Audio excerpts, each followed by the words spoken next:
Hello viewers, welcome to filmi craft. நான் உங்கள் அருண். இந்த எபிசோடு 1000ல் ஒரு படம், அற்புதமான படங்களை மட்டுமே தனியாக பிரித்து உங்களுக்கு ரெக்கமெண்ட் பண்ணுற ஒரு செக்மெண்ட் இது. ஸோ 1000ல் ஒரு படம் எபிசோடு, அந்த செக்மெண்ட்டு என்றைக்குமே மிஸ் பண்ணிடாதீங்க. அப்படி அந்த செக்மெண்ட்டில் இன்றைக்கி நம்ம பார்க்க போகிற படம் 2020 ஒரு சைக்காலஜிக்கல் த்ரில்லர் படமாக வெளியான த ஃபாதர். இப்போது இந்த படத்துடைய ஒன்லைன் ஸ்டோரி என்ன அப்படின்னு நம்ம பார்த்தலாம்.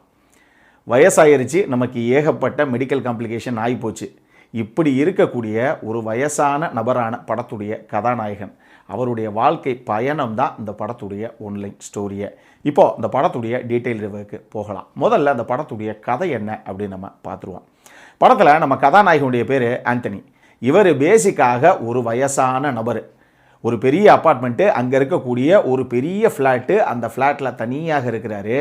இவருக்கு நிறைய மெடிக்கல் காம்ப்ளிகேஷன்ஸ் இருக்குது. வயசாச்சுனாவே நோய் வருது சகஜம்தான். இவருக்கு டிமென்ஷியா, அதாவது இது அல்சைமர் மாதிரி கம்ப்ளீட்டாக இருக்கிறதெல்லாம் மறந்து போயிருதுங்க அடிக்கடி. அப்படிங்கிற பிரச்சனை மட்டும் கிடையாது, சைக்காலஜிக்கலாகவும் ஒரு சில பிரச்சனைகள் இதோட சேர்ந்தே இருக்கும். அதாவது நம்மளுடைய டே டு டே ஒர்க்கில் என்னென்ன பண்ணுறோம் அப்படிங்கிறதே மறந்து போகும்.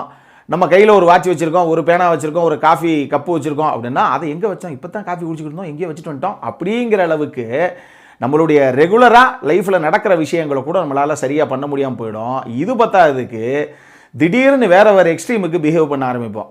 திடீர்னு அழுவோம், அடுத்த செகண்ட் திடீர்னு விழுந்து சிரிப்போம். இது ரெண்டுமே எதுக்கு பண்ணோம் அப்படிங்கிறது நமக்கு தெரியாது. ஒரு நபரை பார்க்குறோம் அப்படின்னா இந்த நபரை எங்கேயோ பார்த்துருக்கோமே, யார் இவங்க அப்படிங்கிற மாதிரியே இருக்கும். இத்தனைக்கு நம்மளுடைய மனைவியாக இருப்பாங்க, மகளாக இருப்பாங்க அந்த நபர். இந்த மாதிரி பல பிரச்சனைகள் உண்டு அப்படின்னு வச்சுக்கோங்களேன். அப்படி எல்லா பிரச்சனைகளையும் சந்திச்சுக்கிட்டு இருக்க ஒரு நபர் தான் நம்ம படத்துடைய கதாநாயகன். நான் சொன்ன மாதிரி ஒரு பெரிய ஃப்ளாட்டில் தனியாகவே இருக்கிறாரு. இவருக்கு ஆன் அப்படின்னு சொல்லி ஒரு பொண்ணு. படத்துடைய முதல் காட்சியிலேயே அந்த ஆன் நேர இவருடைய ஃப்ளாட்டுக்கு வர்றாங்க.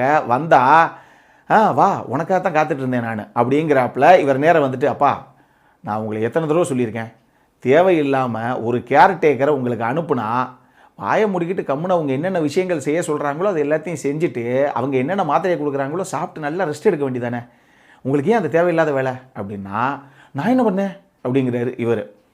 அந்த வர்ற பொண்ணு, அவங்க தான் இவங்களுடைய பொண்ணு. அவங்க சொல்கிறாங்க, இங்கே பாருங்கள் என்ன பண்ணேன்னு கேட்காதீங்க, கடைசியாக ஒரு கேர்டேக்கரை உங்களுக்கு நான் அப்பாயிண்ட் பண்ணேன். ஏற்கனவே இந்த மாதிரி 2-3 பொண்ணு நான் உங்களுக்கு அப்பாயிண்ட் பண்ணி கடைசியில் எல்லாரோடையும் சண்டை போட்டு எல்லாத்தையும் அனுப்பி விட்டீங்க. கடைசியாக வந்த பொண்ணுக்கிட்டையும் நேற்று பெரிய பிரச்சனையாகி போய் கைகளை உரைக்க போயிருக்குது. இதெல்லாம் உங்களுக்கு தேவையா அந்த வயசில் அப்படிங்குது அந்த பொண்ணு. ஏய் நீ தப்பாக நினைக்கிற, அதெல்லாம் கிடையாது, என் வாட்சை அவள் திருடிட்டா தெரியுமா அப்படிங்கிறாரு இவர். அப்போ அந்த பொண்ணு சொல்கிறான், இங்கே பாருங்கள், உங்கள் வாட்சை குளிக்கும்போது பக்கத்தில் பாத்டப் பக்கத்தில் எங்கேயும் வச்சிங்களா, இல்லை எப்போ பார்த்தாலும் உங்களுக்கு ரொம்ப பிடிச்ச பொருட்கள் எல்லாத்தையும் ஒரு கபோர்டுக்குள்ளே சீக்கிரட்டாக ஒழிச்சு வைப்பீங்களே அங்கே வச்சிங்களா, போய் பாருங்கள் அப்படின்னா போய் பார்த்தா கடைசியில் வாட்ச் எங்கே இருக்குது எடுத்துகிட்டு வந்துடுறாரு. நான் சொன்னேனா இல்லையா, உங்கள் ஞாபக மறதி காரணமாக எதையாவது எங்கேயாவது வச்சுப்புட்டு அடுத்தவன் மேலே தயவு செஞ்சு குறை சொல்லாதீங்க. இங்கெல்லாம் கேர்டேக்கருங்கிறதெல்லாம் டக்கு நினச்ச ஒன்றெல்லாம் கிடைக்காது. இப்படி நீங்கள் மட்டும் ஒருத்தராக பற்றி விட்டால் அடுத்த கேர்டேக்கரை தேடவே முடியல, யாரும் வரமாட்டேங்கிறாங்க. கொஞ்சம் புரிஞ்சுக்கங்க. இந்த வயசான காலத்தில் உங்களை இப்படி விட்டுப்புட்டு எனக்கும் ஒரு சில வேலைகள்லாம் கிடக்கு, நான் சும்மா தனியாக சுற்றிக்கிட்டு இருக்க முடியாது அப்படின்னு சொல்கிறாங்க அவங்க. ஆனால் இவரை பொறுத்தளவுக்கு பேசாட்டு நீ இங்கேயே வந்துடுறேன் அப்படிங்கிறாரு. அப்போ அவங்க சொல்கிறாங்க, இல்லை நான் பாரிஸ் போகலான் இருக்கேன். பாரிஸா எதுக்கு அப்படிங்கிறாரு இவர். நான் ஒருத்தர் மேலே காதல் வயப்பட்டேன் அப்படின்னு வச்சுக்கோங்களேன். ரொம்ப பிடிச்சிருக்கு அவரை. என் டிவோர்ஸுக்கு அப்புறம் ரொம்ப நாள் நான் தனியாக தான் இருந்தேன், என் லைஃப் இப்படியே போயிடும்னு நினச்சேன். ஆனால் ஒருத்தர் எனக்கு ரொம்ப பிடிச்சிருக்கு, ஆனால் அவர் பாரிஸில் இருக்கிறாரு, அதனால் நானும் பாரிஸில் போய் அவரோட தான் இருக்க முடியும். கொஞ்சம் புரிஞ்சுக்கோங்க. நீங்கள் கேர்டேக்கர் இனிமேல் நான் அனுப்புனா அந்த பொண்ணோட அமைதியாக சுமூகமாக கொடுக்குற விஷயங்கள் எல்லாத்தையும் சாப்பிட்டுட்டு நிம்மதியாக உங்கள் லைஃப்பை ஸ்பெண்ட் பண்ணல அப்படின்னா இதுக்கடுத்து நேராக உங்களை ஹோமில் தான் சேர்த்து விடணும். புரிஞ்சுக்கங்க, எல்லாருக்கும் ஒரு லைஃப் இருக்குது, எல்லாத்துக்கும் கஷ்டம் இருக்குது அப்படின்னு அவங்க சொல்ல போக இவருக்கு முகம் சுருங்கி போயிடுது. இவரை பொறுத்தளவுக்கு இவருக்கு 2வது லூசி அப்படின்னு சொல்லி ஒரு பொண்ணு இருந்தாங்க. அந்த பொண்ணு ரொம்ப பிடிச்ச பொண்ணு. இந்த 2 பொண்ணில் லூசியை தான் ரொம்ப பிடிக்கும். இருந்தாலும் என் மகன் என்னைக்காவது வந்து என்னுடைய 2வது மக பாப்பா, இது வரைக்கும் வரலை, ஆனால் கண்டிப்பாக என்னைக்காவது ஒரு நாள் வருவா அப்படின்னு உட்காந்துருக்காரு. இப்படி மகளுக்காக காத்துக்கிட்டு இருக்க ஒரு அப்பா, அப்பாவுக்காக பார்த்து பணிவிடைகள் எல்லாத்தையும் பண்ணிக்கிட்டு இருக்க மூத்த மக.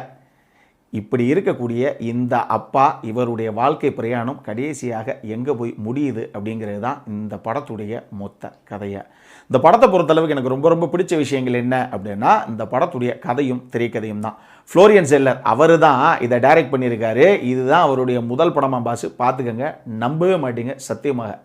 ஏன் அப்படின்னா இந்த படத்துடைய கதைக்களம் இருக்கு இல்லையா, இது வந்து பேசிக்காக ஒரு பிளே, அதை அடாப்ட் பண்ணி தான் இவங்க கதையாக பண்ணியிருக்காங்க. அப்படின்னா கூட ஒரு முதல் படத்தில் இந்த அளவுக்கு எந்த தடுமாற்றமும் இல்லாமல் இப்படி ஒரு அட்டகாசமான படத்தை எந்த கும்பனாலையும் சத்தியமாக கொடுத்துட முடியாது. ஏன்னா நீங்கள் ஒரு ஆக்ஷன் த்ரில்லர் படம்னா கூட நீங்கள் மட்டுக்கு ஆக்ஷன் கோரியோகிராஃபர்கிட்ட சொல்லி அப்படி இப்படி கொஞ்சம் பார்த்து பண்ணுங்க பாஸ் அப்படி இப்படின்ட்டிங்கன்னா நம்ம ஸ்க்ரீன் பிளேயில் அங்கங்கே பட்டி டிங்கரிங் பார்த்து தேத்திடலாம் படத்தை.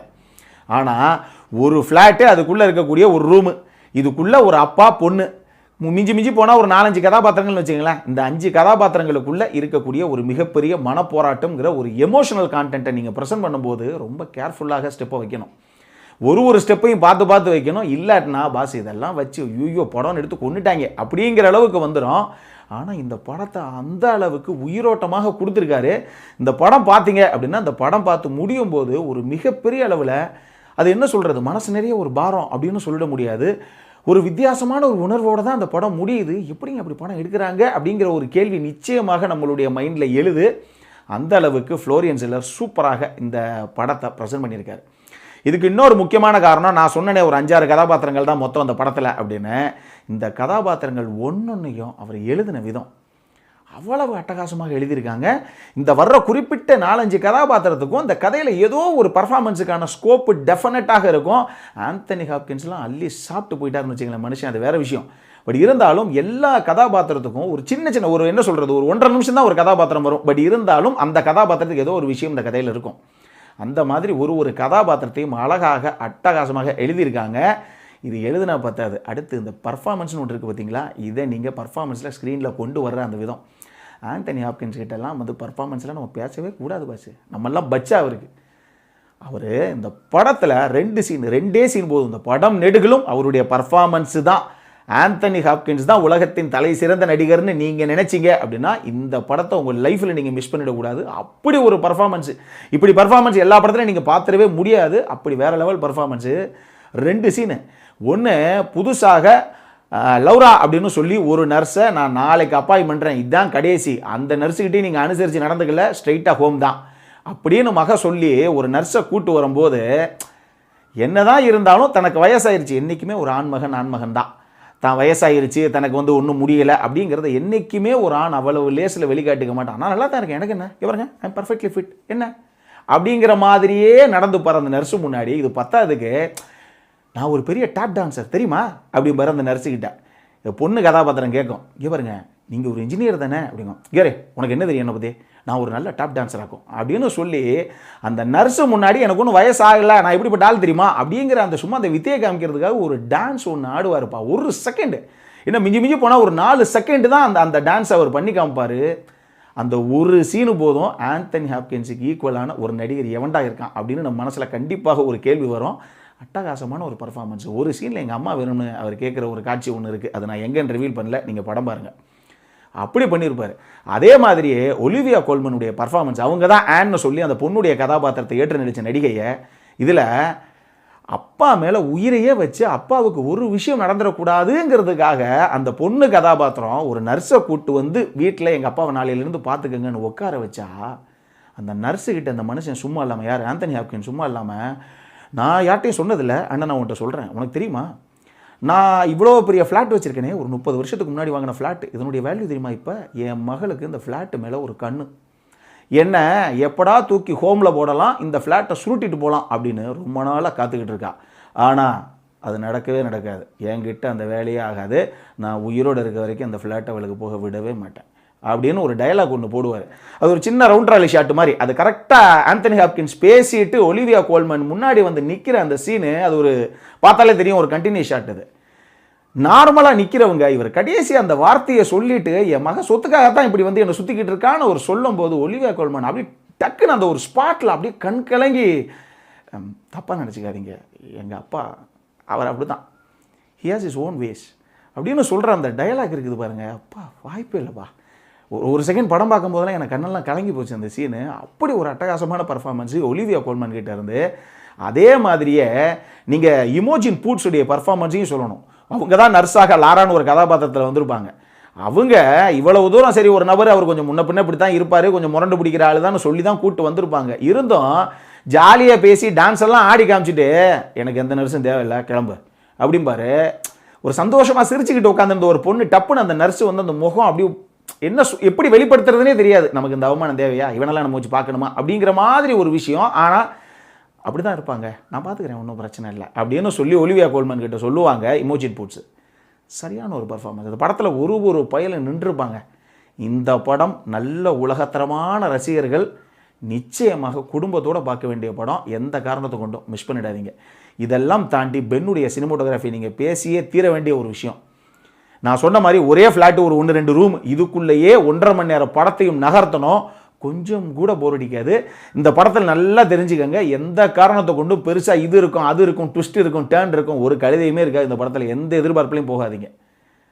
நம்ம மனசை நெகிழ வைக்கக்கூடிய ஒரு அற்புதமான படம். நம்ம குடும்பத்தோடு பார்த்தா நம்ம அப்படியே என்ன சொல்கிறது, கிறங்கி போய் உட்கார வைக்கக்கூடிய ஒரு படம் பார்க்கணுமா, அதுதான் இந்த படம். ஈரானியன் படங்கள்லாம் அந்த மாதிரி உலகத்தரமான நல்ல படங்கள் பார்க்குறவங்களுக்காகவே இந்த படம். மற்றபடி ஜென்ரல் ஆடியன்ஸோ இல்லை வந்து கமர்ஷியல் படங்கள் விரும்பி பார்க்குற ஆடியன்ஸ்லாம் அந்த படத்தை பார்த்து டைம் வேஸ்ட் பண்ணாதீங்க. நல்ல படங்கள் பார்க்கணும்னு நினைக்கிறவங்க நம்ம சைடில் இருந்து ரொம்ப ஹைலி ரெக்கமெண்டட் படம் இது.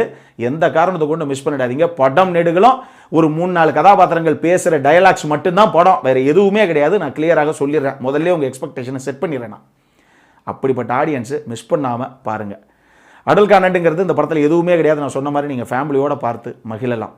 இந்த படத்திற்கு ஃபில்மிகிராஃப்ட் கொடுக்கக்கூடிய ரேட்டிங் 8.5 out of 10. இப்போ நம்மளுடைய அடுத்த செக்மெண்ட்டான இன்ட்ரெஸ்டிங் ஃபேக்ட்ஸ் அபவுட் தி மூவிக்கு போகலாம்.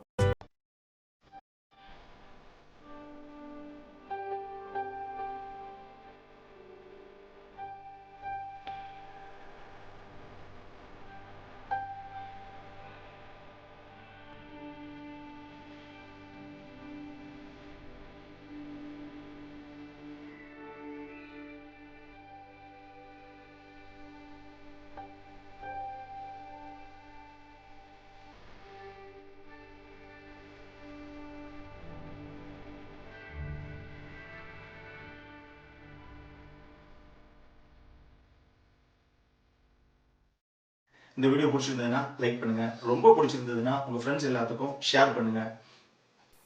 உங்களுடைய கருத்துக்கள் ஏதாவது இருந்தது அப்படின்னா கீழே இருக்க கமெண்ட் செக்ஷனில் எங்களுக்கு தெரிவிங்க. வீடியோவை க்ளோஸ் பண்ணுறதுக்கு முன்னாடி சப்ஸ்கிரைப் பண்ணுங்கள். சப்ஸ்கிரைப் பண்ணும்போது பக்கத்தில் இருக்க நோட்டிஃபிகேஷன் பெல் ஐக்கானையும் கிளிக் பண்ணுங்கள். அப்போ தான் எங்களுடைய வீடியோஸ் எல்லாம் உங்களை ஆன் டைம் வந்து சேரும். இதே மாதிரி இன்னொரு வீடியோவோட அடுத்த முறை உங்களை சந்திக்கிற வரைக்கும் it is Arun signing off. By.